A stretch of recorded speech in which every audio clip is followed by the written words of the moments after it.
ଜୟ ଶ୍ରୀ ଜଗନ୍ନାଥ ଭାଇ ମାନେ। ଜୟ ଜଗନ୍ନାଥ।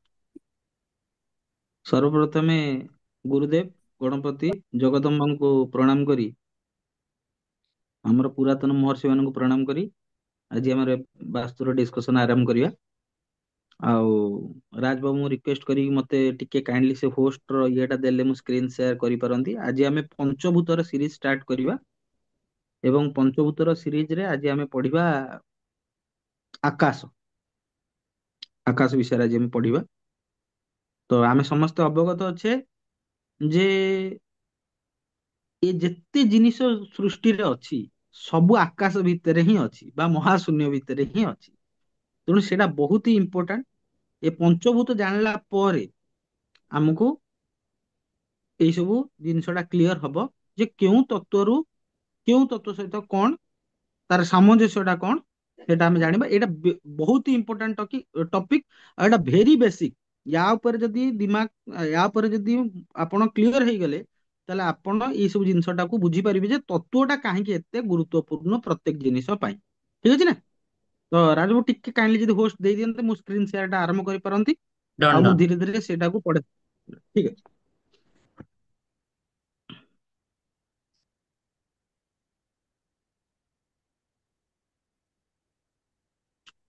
ରାଜୁ ସ୍କ୍ରିନ ଆସୁଛି? यस। ଠିକ।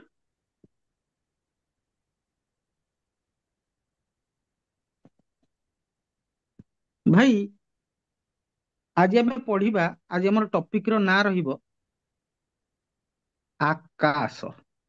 ପଞ୍ଚଭୂତର ସିରିଜ ଏଇଟା। ଠିକ ଅଛି ନା? ପଞ୍ଚଭୂତର ସିରିଜ। ପଞ୍ଚଭୂତ କିଏ କିଏ ନା ଆକାଶ, ତାପରେ ଜଳ, ତାପରେ ବାୟୁ, ତାପରେ ଅଗ୍ନି, ତାପରେ ପୃଥିବୀ। ଏଇ ଆମର ରହିଲେ ପାଞ୍ଚଟା ଭୂତ।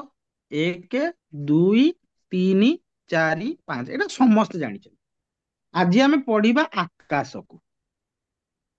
ଠିକ ଅଛି? ଆଜି ଆମେ ଆକାଶ ପଢିବା।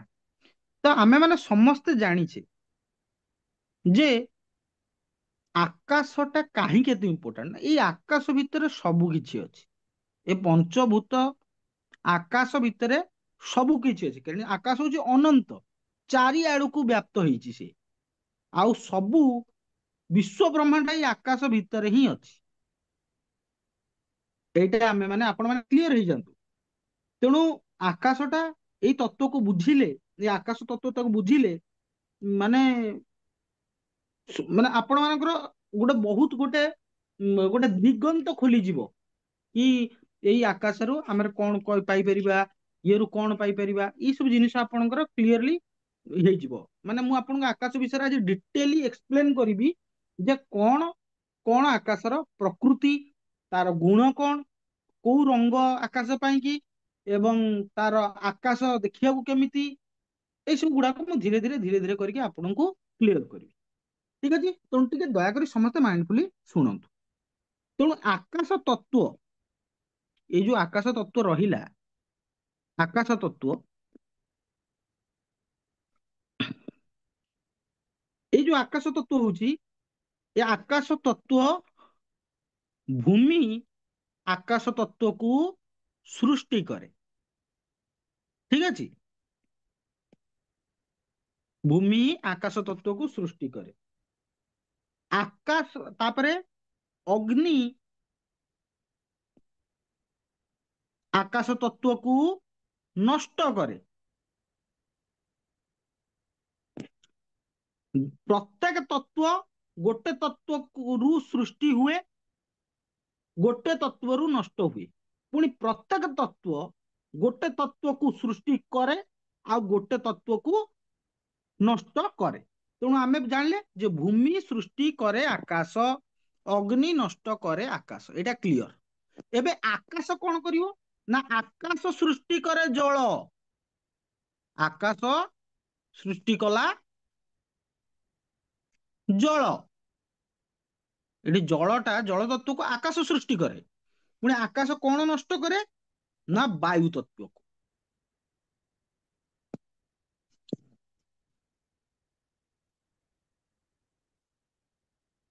ଯୋଉମାନେ ଚାହୁଁଛନ୍ତି ୟାକୁ ସ୍କ୍ରିନଶଟ ବି ମାରିକି ରଖିପାରିବେ। ମୁଁ ପୁଣି ଥରେ ଆପଣ ମାନଙ୍କୁ ଭଲସେ ରିପିଟ କରିକି ବୁଝଉଛି। ପ୍ରତ୍ୟେକ ତତ୍ଵ ଗୋଟିଏ ତତ୍ଵଠୁ ସୃଷ୍ଟି ହୁଏ, ଗୋଟିଏ ତତ୍ଵଠୁ ନଷ୍ଟ ହୁଏ, ପୁଣି ସେହି ତତ୍ଵଟି ଗୋଟିଏ ତତ୍ଵକୁ ସୃଷ୍ଟି କରେ, ଗୋଟିଏ ତତ୍ଵକୁ ନଷ୍ଟ କରେ। ଏଇଟା ଆପଣ ମାନେ ମୁଣ୍ଡରେ ବସାନ୍ତୁ। ଯେହେତୁ ଆଜି ଆମେ ଆକାଶ କେବଳ ପଢୁଛେ, ତ ସେଇଥିପାଇଁ ଏଇ ଯୋଉ ଆକାଶ ତତ୍ଵ ବିଷୟରେ ହିଁ ଆମେ ଜାଣିବା। ଠିକ ଅଛି? ତ ଆମର ପ୍ରତ୍ୟେକ ତତ୍ଵର ଏଇ ପ୍ରତ୍ୟେକ ତତ୍ଵର ଆମେ କଣ କଣ ପଢିବା ନା, ସେ ଆକାଶ ସେ ଯୋଉ ତତ୍ଵର ରଙ୍ଗ କଣ, ସେ ତତ୍ଵର ଗୁଣ କଣ, ଆମେ ପ୍ରଥମେ ପଢିବା। ପ୍ରତ୍ୟେକ ତତ୍ଵ ପାଇଁ ପଢିବା, ଆଜି ଆକାଶ ତତ୍ଵ ପାଇଁ ପଢିବା, କିନ୍ତୁ ପ୍ରତ୍ୟେକ ତତ୍ଵ ପାଇଁ ଧୀରେ ଧୀରେ ପଢିବା। ତ ଆକାଶ ତତ୍ଵରେ ଆମେ କଣ ପଢିବା ନା, ଆକାଶ ତତ୍ଵର ରଙ୍ଗ କଣ, ତାର ଗୁଣ କଣ। ଠିକ ଅଛି? ଆକାଶ ତତ୍ଵର ରଙ୍ଗ ଗୁଣ ଗଲା, ଏବଂ ତାର ଆକାର ବା ସେପ୍ ଟା କଣ, ଆଉ ତାର ଧାତୁ କଣ, ଏଇଟା ଆପଣ ମାନେ କ୍ଲିୟର ହେଇଯିବେ ଧୀରେ ଧୀରେ। ତାହେଲେ ଆକାଶ ତତ୍ଵର ରଙ୍ଗ କଣ ନା, ଆକାଶ ତତ୍ଵର ରଙ୍ଗ ହଉଛି ଧୂସର ରଙ୍ଗ। ଧୂସର ରଙ୍ଗ ମାନେ ଗ୍ରେ। ଆଉ ବି ଆକାଶ ତତ୍ଵର ଆଉ ବି ଦିଟା ରଙ୍ଗ ହେଇପାରିବ। ଧଳା ରଙ୍ଗ, ଧଳା ରଙ୍ଗ ବି ଆକାଶ ତତ୍ଵକୁ ଡିପେଣ୍ଡ ଇଏ କରେ। ଏବଂ ମେଟାଲିକ ରଙ୍ଗ ବି ହେଇପାରିବ। ଆଚ୍ଛା, ଆକାଶ ତତ୍ଵ ଦେଇ କଣ କଣ ହୁଏ ନା, ଆମେ ଯେତିକି ଫୋନରେ କଥା ହଉଛୁ, ଯେତିକି କମ୍ୟୁନିକେସନ ହଉଛି, ଯେତିକି ସାଟେଲାଇଟ କମ୍ୟୁନିକେସନ ହେଲା, ଫୋନର କମ୍ୟୁନିକେସନ ହେଲା, ଯେତିକି ୱାୟରଲେସ୍ କମ୍ୟୁନିକେସନ ହଉଛି, ସେଥିପାଇଁ ଆକାଶର ଗୁଣ ହଉଛି, ସେଟା ଆକାଶ ମାଧ୍ୟମରେ ହଉଛି। ତେଣୁ ଆକାଶର ଗୁଣ ହଉଛି କମ୍ୟୁନିକେସନ ବା ସମ୍ପର୍କ, ବା ସମ୍ପର୍କ। ଆଉ କଣ ଆକାଶର ଗୁଣ ନା, ଆକାଶ ବହୁତ ବଡ, ତେଣୁ ସେଟା ହେଲା ଏକ୍ସପାନସନ ର କାରକ ବି ଆକାଶ। ଆଉ କଣ ନା, ବୃଦ୍ଧି ବି, ବୃଦ୍ଧି, ଏନହାନ୍ସମେଣ୍ଟ ବା ବୃଦ୍ଧି, ୟାର କାରକ ବି ଆକାଶ। ଏବଂ ସର୍ଜନା, ସର୍ଜନା ବା ମାନୀଫେଷ୍ଟେସନ, ମ୍ୟାନିଫେଷ୍ଟେସନ। ଭାଇ ଟିକେ ଇଂଲିଶ ଫିଂଲିଶ ଭୁଲ ଭାଲ ହେଇଥିଲେ ମାଫ କରିବ, ଠିକ ଅଛି ନା। ଏବଂ ସବୁଠୁ ବଡ ଗୁଣ ଆକାଶର କଣ ନା, ଆକାଶ ତତ୍ଵରୁ ମଣିଷର ଇଚ୍ଛା ପୂର୍ତ୍ତି ହୁଏ। ଦେଖିନ ଲୋକମାନେ ସବୁ ଆକାଶକୁ ଅନେଇକି ହେ ଭଗବାନ ରକ୍ଷା କର, ରକ୍ଷା yes, କର। ତ ଏଇଟା manifest, ହେଲା ଆକ୍ଚୁଆଲି ତାର ବାସ୍ତୁ ଭିତ୍ତିକ ଇଏ ଇଚ୍ଛା ପୂର୍ତ୍ତିଟି ବି ଆକାଶରୁ ହୁଏ। ତେଣୁ ଆମେ ଆକାଶ ତତ୍ଵର ଗୁଣ ଗୁଣ ବିଷୟରେ କଣ ଜାଣିଲେ ନା, ଆକାଶ ତତ୍ଵ ରିପ୍ରେଜେଣ୍ଟ କରୁଛି କମ୍ୟୁନିକେସନ ବା ସମ୍ପର୍କକୁ, ଆକାଶ ତତ୍ଵ ରିପ୍ରେଜେଣ୍ଟ କରୁଛି ଏକ୍ସପାନସନ କୁ, ଏନହାନ୍ସମେଣ୍ଟ କୁ, ମାନୀଫେଷ୍ଟେସନ କୁ ଏବଂ ୱିଶ ଫୁଲଫିଲମେଣ୍ଟ। ଯଦି ଓଡିଆରେ କହିବା, ଆକାଶ ତତ୍ଵ ସର୍ଜନା, ପ୍ରସାରଣ, ସମ୍ପର୍କ, ବୃଦ୍ଧି, ଇଚ୍ଛା ପୂର୍ତ୍ତି, ଏଇ ସେ ସବୁ ଗୁଡାକୁ ଆମର ରିପ୍ରେଜେଣ୍ଟ କରୁଛି। କ୍ଲିୟର? ତାହେଲେ ଆକାଶ ଆଜ୍ଞା, ତତ୍ଵର ଆକାର କଣ ନା, ଆକାଶ ତତ୍ଵର ଆକାର ହଉଛି ସର୍କଲ, ମାନେ ସବୁ ଆକାଶକୁ ଗଲେ କଣ ଗୋଲ ଗୋଲ ଦେଖାଯାଆନ୍ତି, ତ ସର୍କଲ ହଉଛି ଆକାଶ ତତ୍ଵ, ରାଉଣ୍ଡ ବା ସର୍କଲ ହଉଛି ଆକାଶ ତତ୍ଵର ଗୁଣ, ସରି ଆକାର। ତାହେଲେ ଆକାଶ ତତ୍ଵର ପୁଣି ଧାତୁ କଣ ନା, ଆକାଶ ତତ୍ଵର ଧାତୁ ହଉଛି ଲୁହା ବା ଆଇରନ୍। ଏଇଟା ହେଲା ଆକାଶ ତତ୍ଵର, ମାନେ ପ୍ରତ୍ୟେକ ପଞ୍ଚଭୂତଙ୍କର ରଙ୍ଗ, ଗୁଣ, ଆକାର, ଧାତୁ ଅଛି। ଆଜି ଯେହେତୁ ଆମେ ଆକାଶ ତତ୍ଵ ପଢୁଛେ, ଆକାଶ ଲେଖିଦେଇଛେ, ଆକାଶ ତତ୍ଵ ପଢୁଛେ, ତ ସେଇ ହିସାବରେ ଆମେ ରଙ୍ଗ, ଗୁଣ, ଆକାର, ଧାତୁ କେବଳ ଆକାଶ ତତ୍ଵର ପଢିଲେ। ତାହେଲେ ଆକାଶର ରଙ୍ଗ ପୁଣି ଥରେ ମୁଁ ରିପିଟ କରୁଛି, ଆକାଶର ରଙ୍ଗ ହେଲା ହ୍ୱାଇଟ, ଗ୍ରେ ବା ଧୂସର, ମେଟାଲିକ ବା ଧାତୁ ପରି। ଗୁଣ କଣ ନା, ଇଏ କଣ କରିବ, ମାନୀଫେଷ୍ଟେସନ କରିବ, ମାନେ ସର୍ଜନା କରିବ, ୱିଶ ଫୁଲଫିଲମେଣ୍ଟ କରିବ, ଇଚ୍ଛା ପୂର୍ତ୍ତି କରିବ, ଏନହାନ୍ସମେଣ୍ଟ କରିବ ବା ବୃଦ୍ଧି କରିବ, କମ୍ୟୁନିକେସନ ମାନେ ଯୋଉ ଯେତିକି ଆମର କମ୍ୟୁନିକେସନ ହଉଛି ସମ୍ପର୍କ କରିବ, ଏକ୍ସପାନସନ କରିବ, ପ୍ରସାରଣ କରିବ। ଏଗୁଡାକୁ ମୁଁ ବିଶେଷ ଭାବରେ ଏଇଥିପାଇଁ କି ବୁଝଉନି, ଯଦି କହିବେ ଆପଣ ମାନଙ୍କୁ ଭଲସେ ବୁଝେଇବି, ପୁରା ଏକ୍ସାମ୍ପଲ ଦେଇକି ବୁଝେଇଦେବି। ବାସ୍ ମୁଁ ଖାଲି ଆପଣ ମାନଙ୍କୁ ଗୋଟେ ଇଏ ଦେଇ ଦଉଛି, ମାନେ ଗୋଟେ ଓଭରଭ୍ୟୁ ଦଉଛି, ତାପରେ ମୁଁ ତାକୁ ଏକ୍ସପ୍ଲେନ କରିବି। କିନ୍ତୁ ଆଗ ଆପଣ ମାନେ ଏଇ ଓଭରଭ୍ୟୁ ଟାକୁ ଆପଣ ମାନେ ନେଇଯାଆନ୍ତୁ ଆଗ, ମାନେ ଭଲସେ ଦିମାଗରେ ବସେଇ ଦିଅନ୍ତୁ। ଆଉ ତାପରେ ଲାଷ୍ଟକୁ ଆମେ ଡାଉଟ କ୍ଲିୟରିଂ ସେସନ୍ସ ନବା, ଯାହାର ଯାହା ଡାଉଟ ହବ ସେ ତତ୍ତ୍ୱ ମାଧ୍ୟମରେ ସିଏ ସେଇ ଜିନିଷଟାକୁ ଆ, ପଚାରି ପାରିବ, କିଛି ଅସୁବିଧା ନାହିଁ, ମୁଁ ତାକୁ ପଚାରି କ୍ଲିୟର ପାରିବେ, ନହେଲେ କରିଦେବି। କମେଣ୍ଟ ସେକ୍ସନ ରେ ବି କରିବେ, ଆମେ ନେକ୍ସଟ ଭିଡିଓରେ ବି ନାଇଁ ଆମେ ନାଇଁ କମେଣ୍ଟ ସେକ୍ସନ ନାଇଁ, ଦେଇପାରିବୁ। ଆପଣ ପଚାରି ପାରନ୍ତି, କିଛି ଅସୁବିଧା ନାହିଁ, ଆମେ ଅଳ୍ପ ଅଛୁ, ଆମେ କିଛି ଅସୁବିଧା ନାହିଁ। ଆଜ୍ଞା। ଆକାଶ ତତ୍ଵଟା ଆମ ଘରେ ଭେରି ଭେରି ଇମ୍ପୋର୍ଟାଣ୍ଟ। ଆଗରୁ ଆପଣ ମାନେ ଦେଖିବେ ଚାରିପଟେ ଘର ଥିଲା, ଘର ହଉଥିଲା, ମଝି ଜାଗାଟାରେ ତୁଳସୀ ଚଉରା ରହିକି ଅଗଣା ଭଳିଆ ରହିକି ଜାଗାଟା ଖାଲି ରହୁଥିଲା ସ୍ପେସ୍। ଗାଁ ମାନଙ୍କ ଘରରେ। Yes Yes. ଠିକ ଅଛି, ତାହେଲେ ସେଇଟା କଣ ନା ସେଇଟା ଆକାଶ ତତ୍ଵକୁ ସେମାନେ ଇମ୍ପୋର୍ଟାନ୍ସ ଦଉଥିଲେ ବୋଲି ସେଇଟା ସେମିତି ହଉଥିଲା।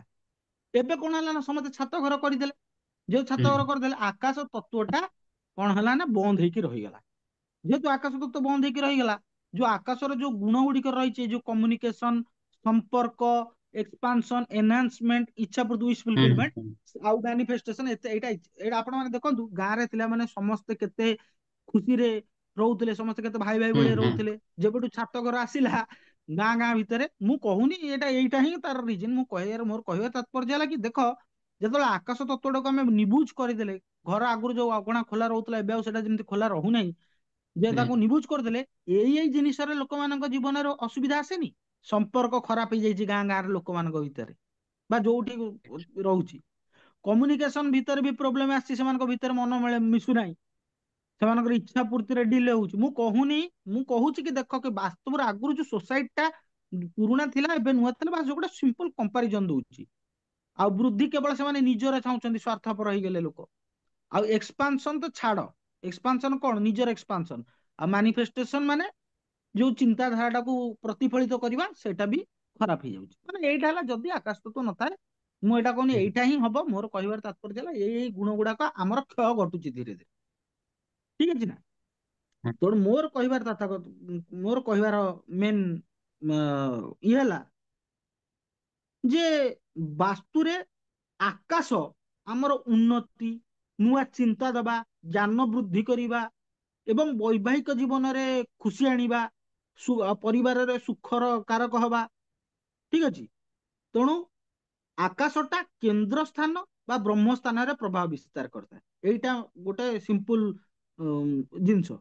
ଆଉ ଯଦି କୌଣସି ଘରର ଆକାଶ ତତ୍ଵ କ୍ଲିଅର ଅଛି, ତାହେଲେ ସେ ଘରର ଭାଗ୍ୟ ବହୁତ ଉନ୍ନତ। କାହିଁକି ନା ସନ୍ତୁଳିତ ଅବସ୍ଥାରେ ଯୋଉ ଆକାଶଟା ଥାଏ, ସେଟା ସେ ଘରର ସବୁ ଲୋକଙ୍କର ଭାଗ୍ୟର ଅଧିଷ୍ଠାତା ହେଇଥାଏ।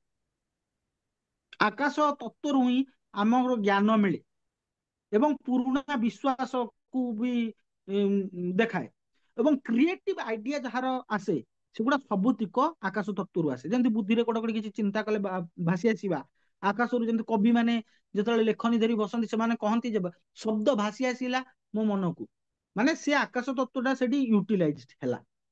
ଠିକ ଅଛି, ଏବଂ ଆହୁରି ଗୋଟେ ସବୁଠୁ ଇମ୍ପୋର୍ଟାଣ୍ଟ କଥା ହେଲା, ଆମେ ଯେକୌଣସି କାମ କରୁଛୁ, ଯୋଉ ସ୍କିଲଟା ଆସେ, ଯୋଉ ଦକ୍ଷତାଟା ଆସେ, ସେ ଦକ୍ଷତାଟା ବି ଆକାଶ ତତ୍ଵରୁ ଆସେ ଏବଂ ପରିଶ୍ରମ ଅନୁସାରେ ଆଶାତୀତ ସଫଳତା ଆଣିଥାଏ ସେଇ ଜିନିଷଟା। କିନ୍ତୁ ଯଦି ଆକାଶ ଅସନ୍ତୁଳିତ ହେଇଗଲା, ତେବେ ମୁଁ ଯାହା ଯାହା ଆକାଶ ତତ୍ଵର ପଜିଟିଭ ପଏଣ୍ଟସ ଗୁଡାକ କହିଲି, ସେଗୁଡାକ ସବୁ ଖରାପ ହେଇଯିବ। କ୍ଲିୟର? ଇଏ ଥିଲା ଗୋଟେ ଆକାଶ ତତ୍ଵ ଉପରେ ମୋର ସମ୍ୟକ ଧାରଣା। ତା ପୂର୍ବରୁ ତା ପୂର୍ବରୁ ମୁଁ ଆପଣଙ୍କୁ ଏଇ ଆକାଶ ତତ୍ଵ କହିବା ପୂର୍ବରୁ ମୁଁ ଆପଣଙ୍କୁ ଗୋଟେ ଦିଗ ଅନୁଯାୟୀ ପଞ୍ଚଭୂତର ଅବସ୍ଥିତିଟା ମଧ୍ୟ, ଏଇ ଯୋଉ ଏଟା ସରିଗଲା ଆକାଶ, ଦିଗ ଅନୁଯାୟୀ ପଞ୍ଚଭୂତର ଅବସ୍ଥିତିଟା ଆପଣ ମାନେ ଜାଣିନିଅ। ଏଇଟା very very important, very very vital.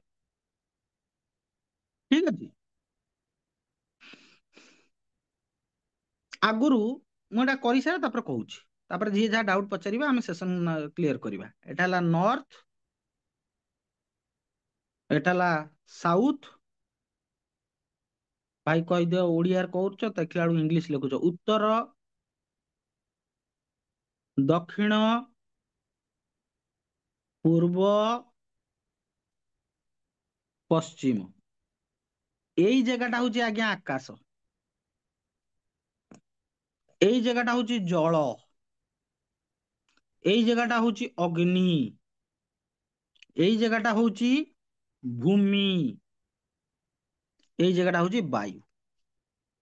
ତେଣୁ ମୁଁ କହୁନଥିଲି ତମକୁ ସେସନ ଆରମ୍ଭରେ କି ଆଗରୁ କଣ ହଉଥିଲା ନା, ଏଇ ଚାରିପଟେ ଗାଁ ବାଲା ମାନେ ଘର କରିଦଉଥିଲେ, ଏଇ ମଝି ଅଗଣାଟାକୁ ଖାଲି ଛାଡି ଦଉଥିଲେ।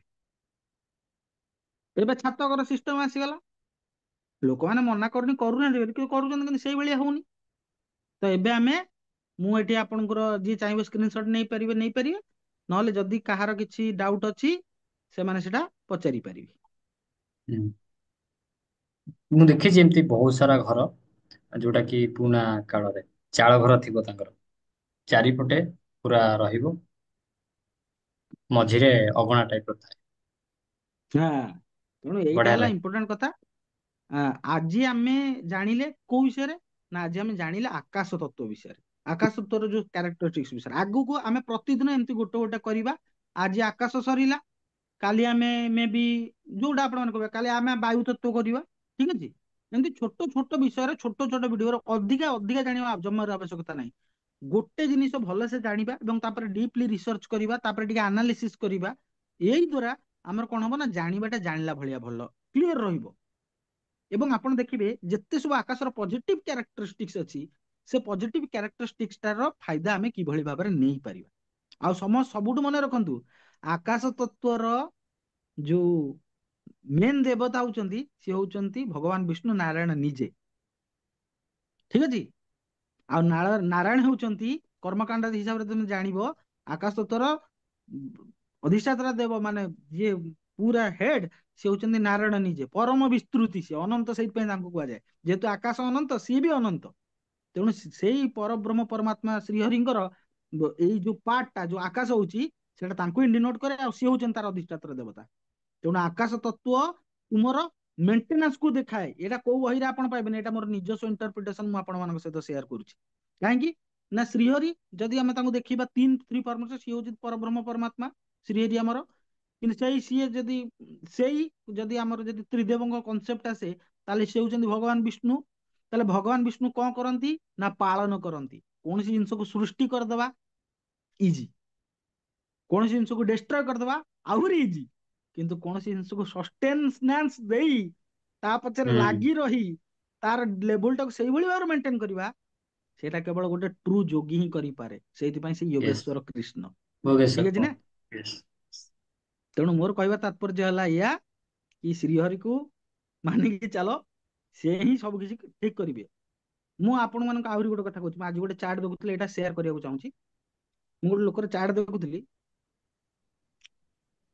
ବହୁତ ଡେସ୍କ୍ରାଇବ କରିବିନି, ବାସ୍ ଛୋଟ କଥାରେ ସାରିଦେବି। ଭାଇ, ସିଏ ହଉଛି କୃଷ୍ଣଙ୍କର ଭକ୍ତ, ତାର ଅକାରକ ଗ୍ରହ ବା ମାରକ ଦଶା ର ପିରିୟଡ ଚାଲିଛି। ମୁଁ ତାକୁ ଯୋଉ ରିମେଡି କହିଲି କରିବା ପାଇଁ, ସେ କହିଲା, ସାର୍ ମୋର ତ, ମୁଁ ତ ଏଗୁଡା କରୁଛି।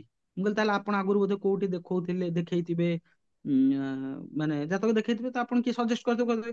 ନାଇଁ ସାର୍, ମୁଁ କରିନି, ମୁଁ ଏମିତି ସତ୍ସଙ୍ଗ ଫତ୍ସଙ୍ଗ ଯାଏ, ଆଉ ଭଲ ଭଲ କଥା ଶୁଣେ, ମୁଁ ସେଗୁଡା ଶୁଣିକି ୟୁଟ୍ୟୁବରୁ ଦେଖିକି କରୁଛି।